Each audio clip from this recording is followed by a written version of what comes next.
Houses crashing by $300,000. Let's have a look. Hello everyone, Florian.heise here and welcome to another episode of HeiseSays.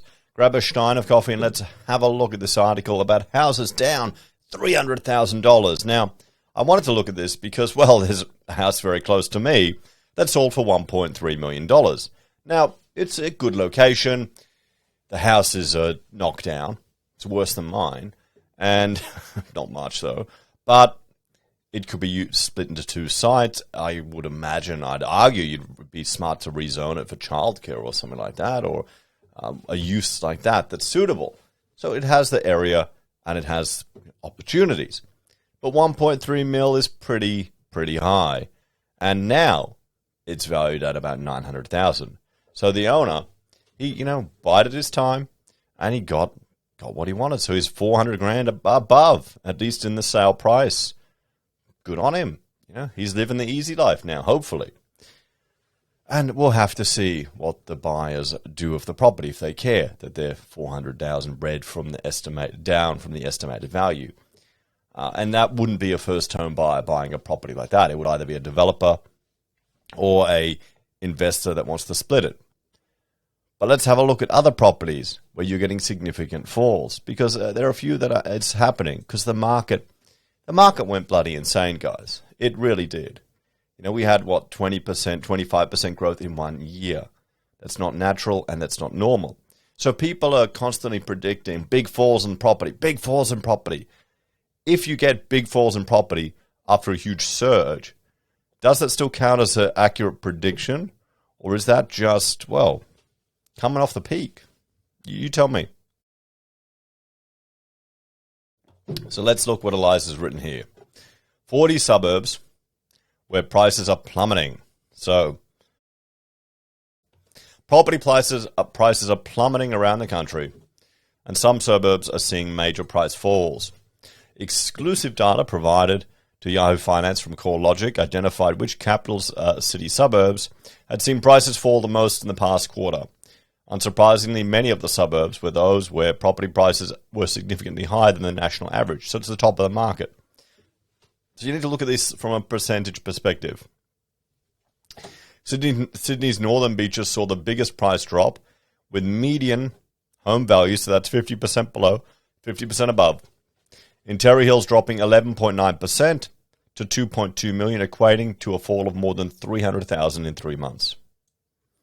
Aussie property prices suffer their fourth consecutive month of decline in August, making the biggest drop in 39 years. Well, yeah, we're getting huge drops, but okay, you're just down 11.9%.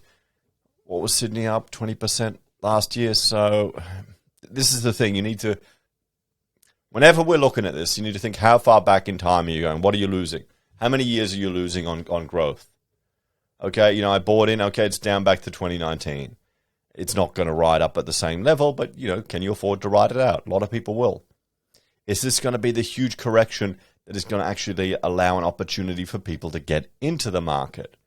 Someone who's desperate, who barely has scraped together a deposit, who's got a normal job, trying to get in Sydney or somewhere, I can't see it being enough.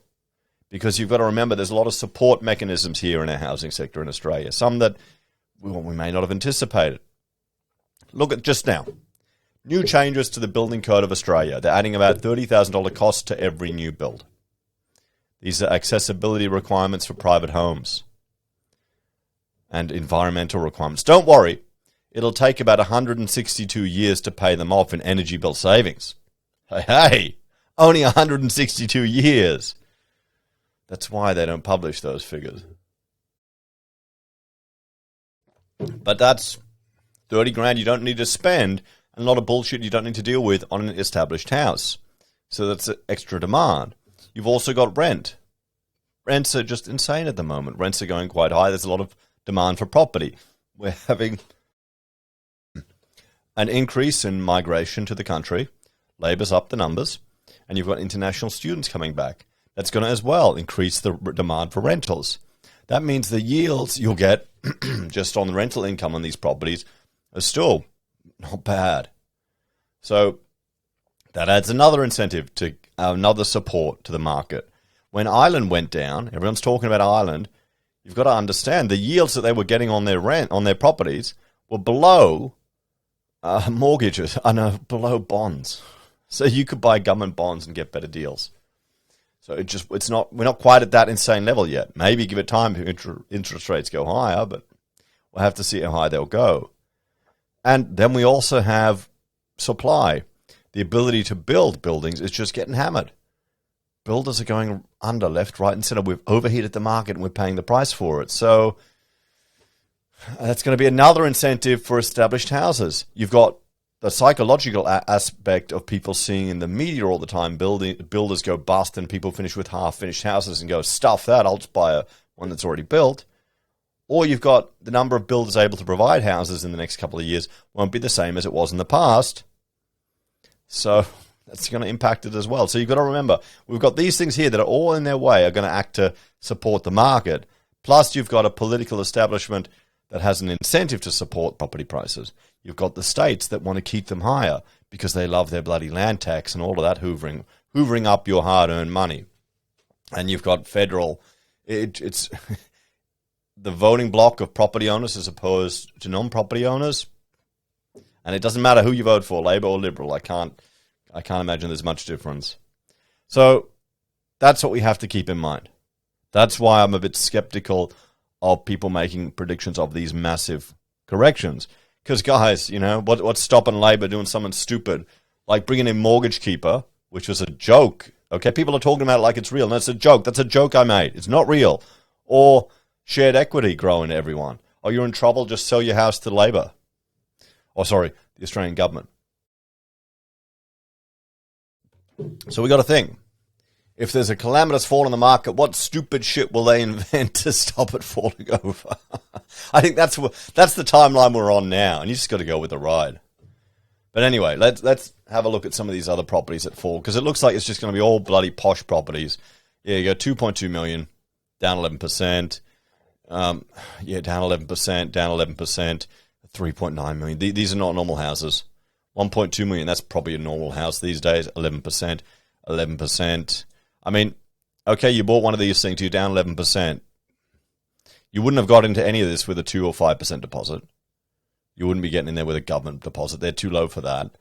Hopefully you've got enough of a deposit there to deal with it. Or you've got enough money, it's not a worry. I mean, if you're a doctor, they'll lend you more than the value of the house just to get you in there. Because you're pretty much a money printing machine for them.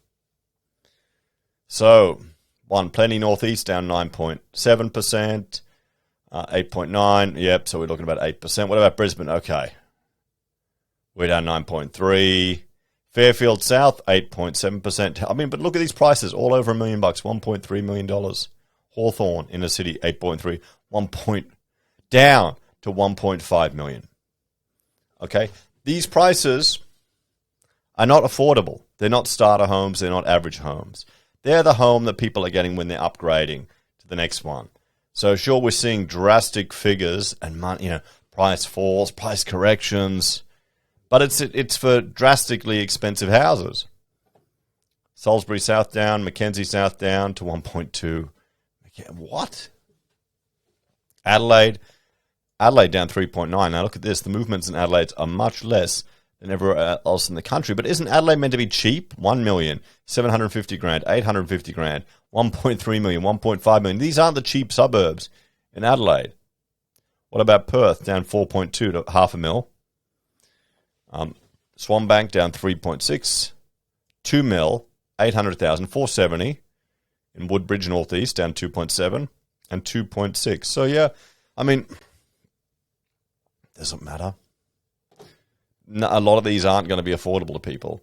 And if you're going in a property this big, I'm sure fantastic. You may feel nice if you got it a bit cheaper, but if it's a long-term home or a significant investment, are you going to worry about it?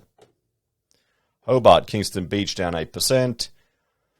Lauderdale down 6.9%. Yeah, I mean, Hobart, I remember when I was working for an architectural practice that had an office in Lonnie, and we'd fly down there to see her, and I was so jealous of how cheap the housing was there. How the draftees could get paid the same as we're paid here in Queensland, but could afford a house. It's nuts. I think they had stuff for under 200 grand. And Darwin, everything's down too. I mean, there you go. That's not too bad in Driver. But you've got to worry about the heat in Darwin. In Canberra, you've got to worry about the politicians. Look at that, nothing below $1 million. Nothing below $1 million. So, I mean, let's talk about this. So it's the end of the world. The property's falling. You know, the multi-million-dollar house has lost a couple of $100,000. This isn't the big correction that people are hoping for. Maybe we'll wait. We'll see. But I highlighted all the potential support mechanisms for the market that exists there. Remember, so long as it costs, you know, you've got to remember as well, new build prices for houses, so long as they're high, that's going to increase the price for established houses. You're going to look at the two. I have to see, guys.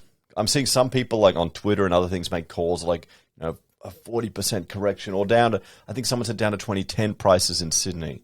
And that's just crazy how cheap that would be. I mean, it'd be awesome, but there'd be so much demand.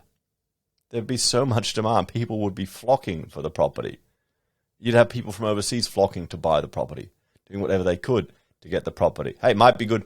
Maybe we need to have a sale price on Australian property just to bring the dollar up. Bugger off the... let's just get rid of the RBA and just let core logic run the economy. Why not? What do you reckon? Oh, boy. Anyway, guys, thanks for watching. Let me know your thoughts and opinions on this one. Do you think we're going to see a big market correction? Or will it just be returning to, well, terribly expensive normal prices that we've got here in Australia? As always, thanks for watching. Check out HeiseBim and HeiseSays International for other content and videos I create. And if you're a fan of the channel and want to support us, there are a few ways you can. Financially via YouTube or Patreon, using our referral links at Amazon, eBay, Independent Reserve or AussieBroadband, buying our pocket squares or calling us if you need an architect. Take care, everyone. Have a great day. And I'll see you in the next episode of HeiseSays. I hope you've had a good weekend. This was a Father's Day present, a bit of an early one. Oh, I'll put this video out on Father's Day too. Have a happy Father's Day, guys. I'll be sleeping at my mother's house, getting